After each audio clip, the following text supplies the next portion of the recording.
top destinations that were European and that were popping up over and over again were Germany, Ireland, Netherlands. And yes, these countries are great, but hey, these countries are also becoming so popular that everybody is going there. So if you are an international student looking to study abroad or in Europe, then please do not follow herd mentality and watch this video until the end, because I am going to tell you everything that there is about this top destination to study in Europe that is still underrated. It's not as popular, but this hidden gem is not going to be hidden for that long. So without further ado, let's dive into this video. So when I was researching where to study in Europe, honestly, same names just kept popping up. And out of nowhere, I received this comment from my follower saying, hey, look into Czechia. And I was like, okay. And I actually looked into it, and I can honestly tell you that this is such an underrated country for international students. There are students who are going there, but it's still underrated. And then I reached out to this follower asking him to set up maybe one-on-one interview or something with me, but he is apparently very busy. And he has been so kind to provide all the details about Czech Republic. So today we'll be covering Czech Republic as the destination for you to study abroad. So in today's video, we'll be talking about why Czech Republic, what are some of the important points that stood out to me and that could be important for the international students.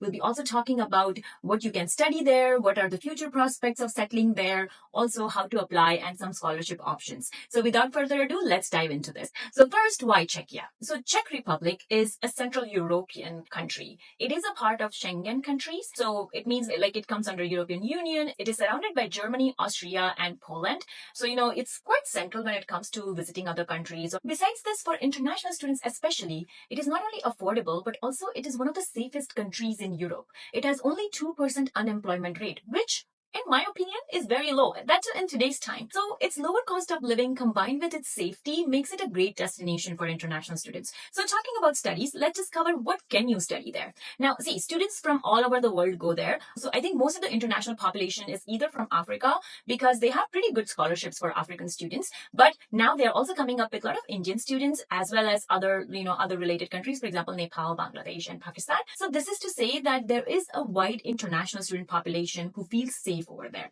Most students go there for master's program, but this follower of mine who actually texted me has been there for his bachelor's, and he is very satisfied there. So some of the in-demand field within Czech Republic are, of course, anything in IT and AI. I mean, IT and AI, if you go anywhere in the world and if you want to study it, I think that's something that's really in demand. It's booming. It's constantly changing, right? So if you are studying IT, computer science, or healthcare, these are the top 3 courses that you can study, and you can be guaranteed that you are not going to face any issues. But besides this, there are engineering degrees, there are cultural degrees, especially if you're in architecture or in culture studies. I think Europe is a great destination all in all, but also Czechia in general is also a very good destination, because if you have watched that movie Rockstar, the beautiful Prague that you see in there with all that European culture, Prague is the capital city of Czechia. So of course you will see a lot of culture, and hence history and architecture is one of the very important degrees over there as well. Besides this, you can also study business and finance, because Czechia is recently coming up with lot of business booming. They do want people to go and start businesses there. So if you are business and finance, then this is a good country to consider for your future prospect. So let's move on to talk about tuition and scholarships. Well, tuition fees for English taught courses ranges anywhere from 1,500 euros to 3,000 euros. I've seen more fees in the 1,500 to 2,000 euros range, but there are some medical courses that you might have to pay a little bit more. Besides that, like any European country, if you were to study in Czech language, that means if you were to go in public funded universities there, your entire education is covered for free. But of course, for that, you would have to learn and speak, and of course you have to give B2 level exam for it. Talking about again tuition and scholarship as well as applying to universities, I would say you do need a language course requirement. So basically you would have to apply for either IELTS, or even they accept Duolingo very widely actually. So you can even give Duolingo tests sitting at your home, and then that can be also counted as one of the English language requirement. The application process, we will be covering it in a bit, but let me just briefly cover scholarships requirement. And one of the good news is that all of this is actually available on their government website. I really love this idea of even for the France government, there is a government website where you can go and just just simply, look up, even for Finland, any European country you would name, and there is highly likely a chance that there is a government website where you can find all the information. You can even apply for scholarships through there. So just like that, I will be putting that link in the description below. But this government website literally covers all the details about how to go about applying for universities. You can even find your suitable course. You can see what are the tuition ranges. You can also see and apply for scholarships. So there are quite a lot of scholarships that are available for international students to my video. Also, besides this, don't forget that you can work 20 hours per week as an international student in Czech. Most of the international students in Czech end up working in either hospitality when they are studying. Of course, it's a top tourist destination for everybody. And besides that, like, students do work as tutors, they work as teaching assistants, they work as administrative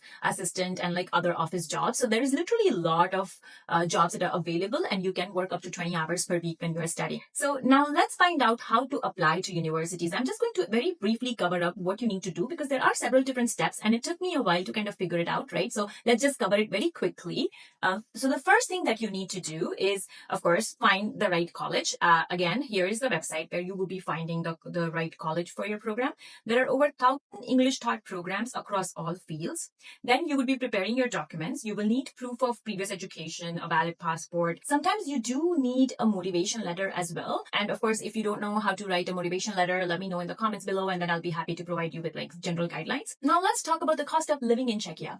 So the cost of living is quite low compared to other European countries. So the cost of living or accommodation would be like somewhere around 400 to 700 euros. 400 is for one bedroom is what I'm talking about, right? Like one bedroom apartment. If you were to like live in student dorms, of course, it's going to be a little bit more cheaper. You will also be paying 10 euros per month as your transportation fees. And trust me, Czechia has one of the best public transportation. Besides this, the meals and other things are pretty nominal as well. So I would say you can expect to anywhere around 500 euros to 1,000 euros, depending on your lifestyle. It may change. The website that I'm going to link below will also give you some recent stats in terms of what you can expect to spend in which city you are living. Depending on that, you will be seeing the range may go up or down a bit. Now comes the most important part, which is what is the post-study visa options. The post-study visa options are quite easy as well. So let's suppose once you graduate, if you have graduated with a 1.5 or 2 year degree, you can get job seeker visa of up to 9 months. In that 9 months, you just need to land any full-time job. It needs to be any full-time job, not the job in your field, but any full-time job. Once you have got that, then you get to work for 2 years. So you get a work permit for 2 years. And after successfully completing that, you will be able to stay there and apply for longer permanent visa stay. You do get permanent residency after living there for 5 years, and your student years are also counted up to 50% of its stay. So I think the visa and settlement requirement options are very low comparatively, right? Because in other countries, when you are applying for post-study work visa and when you're applying to extend it, you need to have jobs in your field, or there are sometimes the job requirements, like you have to meet a certain level of job criteria. But in Czech Republic, you do not have to meet that. So that's a good news. So it's way more affordable, flexible, as well as great country to explore post-study work visa options, as well as live there and continue to work there. One of the things that my follower actually mentioned is after working there for 2 years, you can actually easily get a job in Germany as well as in Switzerland. So like those could be your future prospects of moving, right? Because within European countries, there are so many different range of salaries that you can get. And Germany is known to pay a little bit more because its cost of living is also a bit more. So you need to also kind of compare that as well, right? So yeah, you can even move to Germany or Switzerland in the future after working there. So that's all for today. Thank you so much for watching. I really hope that you liked this information. If you have any further questions, feel free to put them in the comments. I'd like to say special thanks to my follower, Ritik, for suggesting this topic. And thank you so much for being so nice and providing me so much information via email. So please do like, share, and subscribe to my channel. It helps me a lot to create and keep generating these videos. And I will see you next time. Until then, bye.